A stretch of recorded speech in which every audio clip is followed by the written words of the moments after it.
Assalamualaikum warahmatullahi wabarakatuh. Saya Aditya Pratama Wardana dengan NIM 312210670 akan menyelesaikan tugas UAS Sistem Terdistribusi.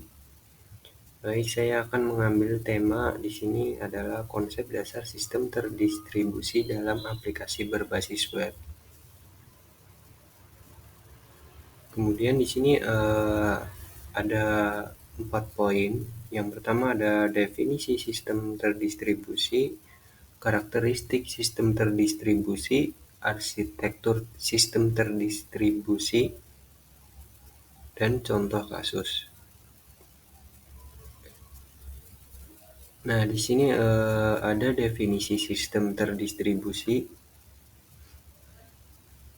Definisinya sistem terdistribusi itu sendiri adalah sebuah model komputasi di mana komponen perangkat lunak dan perangkat keras yang terpisah dihubungkan melalui jaringan komunikasi untuk berinteraksi dan bekerja sama sebagai satu kesatuan.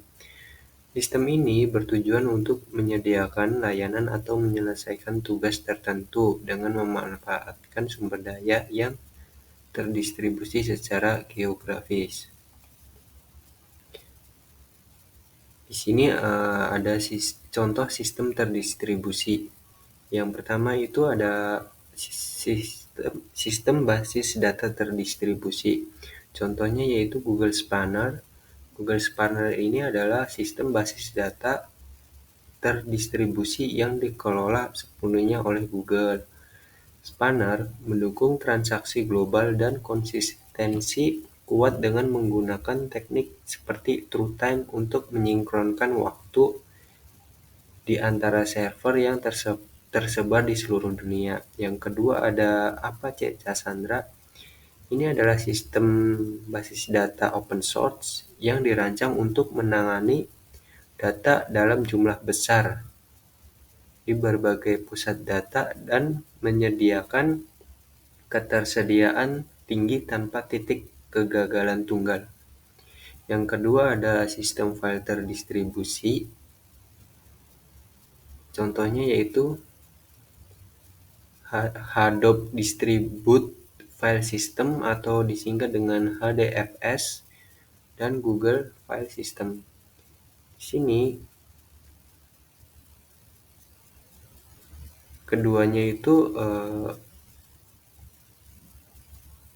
dirancang untuk menyimpan data dalam jumlah besar dengan cara mendistribusikannya ke beberapa node dan dibagi ke dalam blok-blok besar.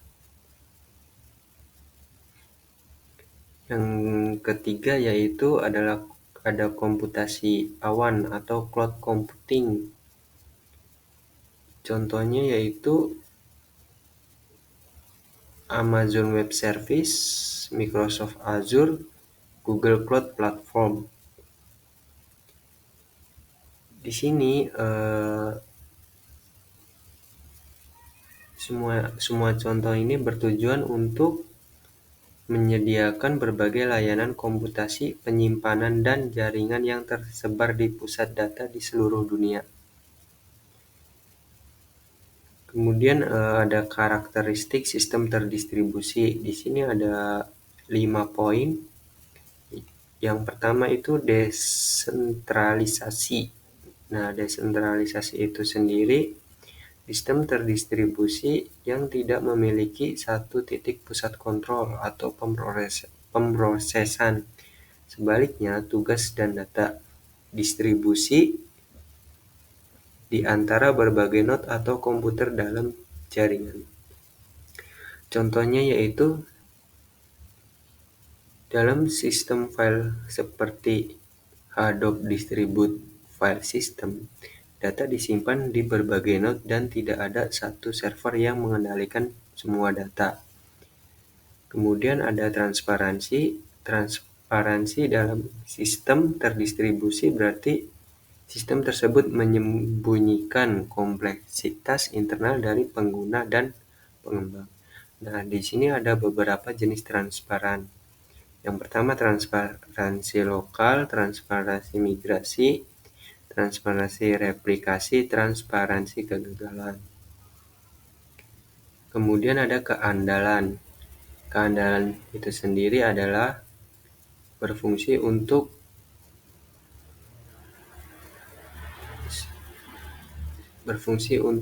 sistem terdistribusi yang dirancang untuk tetap berfungsi meskipun ada sebagian node yang gagal. Contohnya yaitu redundansi, yaitu menyimpan beberapa salinan data di lokasi yang berbeda.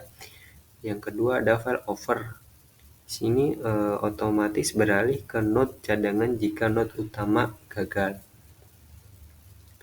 Kemudian ada konsistensi dan ketersediaan. Sistem terdistribusi harus menjaga konsistensi data di seluruh node dan memastikan data selalu tersedia bagi pengguna. Nah, di sini ada contohnya yaitu konsistensi semua node melihat data yang sama. Kemudian ada ketersediaan, toleransi, yaitu sistem terus beroperasi meskipun data gangguan komunikasi antara node. Kemudian ada arsitektur sistem terdistribusi. Poin pertama yaitu model client server.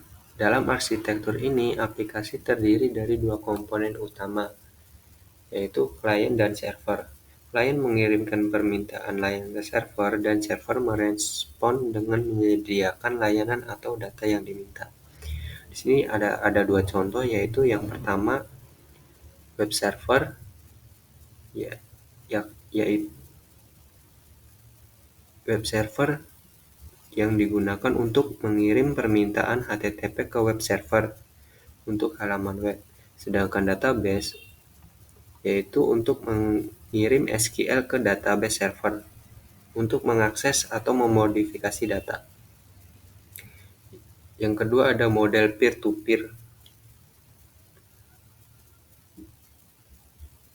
Dalam arsitektur ini, semua node first memiliki status yang setara dan dapat berfungsi sebagai klien maupun server.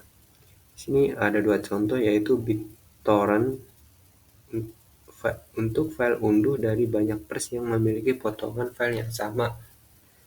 Yang kedua ada blockchain, yaitu setiap node dalam jaringan memverifikasi transaksi dan menyimpan salinan blockchain. Kemudian ada model microservice. Dalam arsitektur ini, aplikasi dibagi menjadi layanan-layanan kecil yang dapat dideploy dan diskalakan secara independen. Setiap layanan biasanya menjalankan satu fungsi bisnis tertentu dan berfungsi melalui API.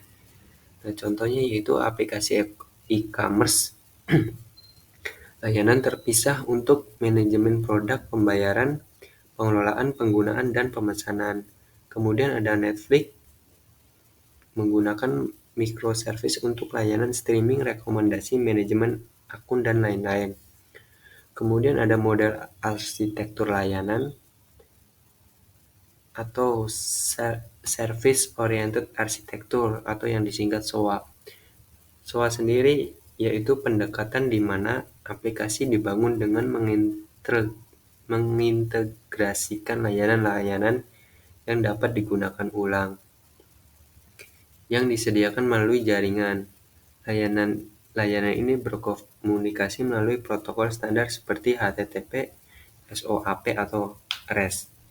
Contohnya yaitu sistem perbankan, layanan untuk pengelolaan akun, transfer dana, manajemen kartu kredit, dan lain-lain. Kemudian ada model publish subscribe.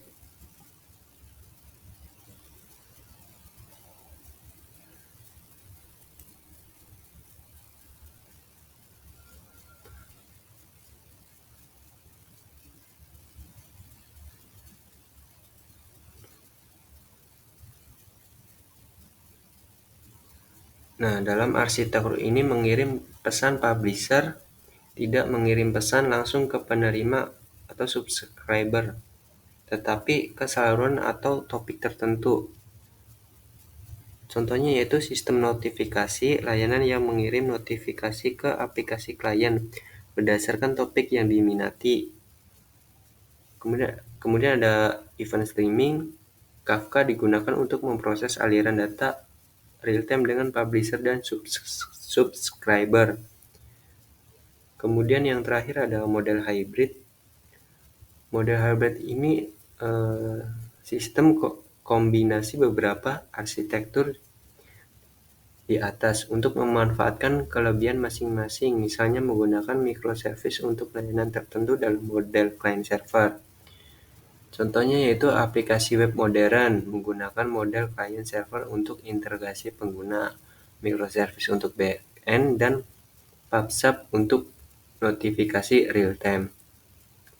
Sekian presentasi dari saya, kurang lebihnya mohon maaf. Wassalamualaikum warahmatullahi wabarakatuh.